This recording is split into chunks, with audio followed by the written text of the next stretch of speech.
रालोमो ने जनसंख्या के आधार पर पूरे देश में परिसीमन की उठाई मांग।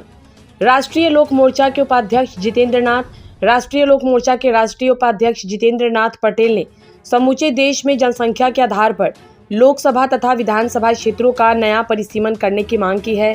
शेखपुरा में पत्रकारों से बातचीत में पटेल ने कहा, जनसंख्या आधारित परिसीमन नहीं होने से सबसे बड़ा नुकसान देश की आधी आबादी महिलाओं के साथ अनुसूचित जाति तथा अनुसूचित जनजाति को हो रहा है। इसके अलावा बिहार, उत्तर प्रदेश, मध्य प्रदेश, राजस्थान, पंजाब, हरियाणा, दिल्ली, बंगाल, झारखंड, उड़ीसा, महाराष्ट्र, गुजरात जैसे घनी आबादी वाले राज्यों को हो रहा है।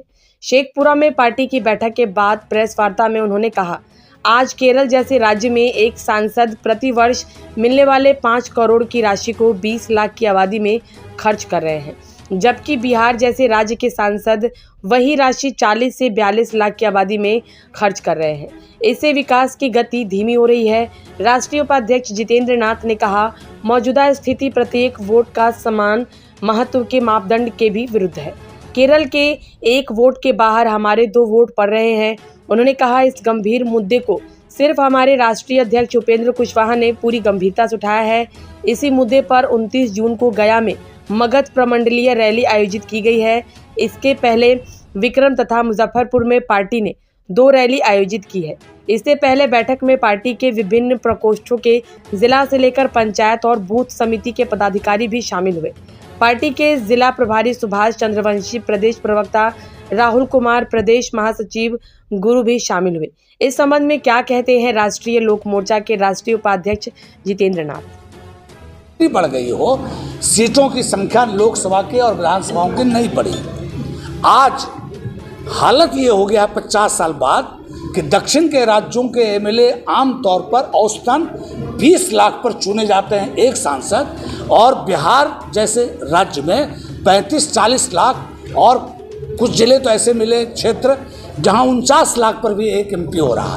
तो ये जो संविधान में कहा गया, एक व्यक्ति एक वोट एक मूल्य, समानता की बात कही गई, तब हो गया। आज ये हुआ कि केरल और तमिलनाडु के 1 वोट के बराबर हमारे राज्य का 2 वोट हो गया एमपी चुनने में, और बढ़ी हुई जनसंख्या का प्रतिनिधित्व संसद और विधानसभाओं में समानता के आधार पर नहीं की गई। इसको हम लोगों ने उठाया है।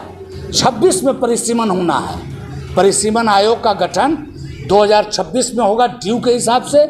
हम लोग पहले से ये बात कह रहे हैं, सभी राजनीतिक दलों को कह रहे हैं, आम जनता को सजग कर रहे हैं कि आयोग बनने के पहले ये दबाव बनाया जाए कि जो 42वां संशोधन था उसको रद्द किया जाए, और मूल जो संविधान में स्थापना थी, एक व्यक्ति एक वोट एक मूल्य, उसको स्थापित किया जाए, और बढ़ी हुई जनसंख्या के हिसाब से लोकसभा और विधानसभा की सीटों की संख्या बढ़ाई जाए।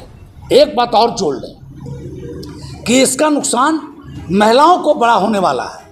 अभी सरकार ने कानून बनाया कि आगे जो जनसंख्या की गणना होगी, जनगणना, उसके बाद जो चुनाव होगा उसमें 33% आरक्षण मिलेगा महिलाओं को।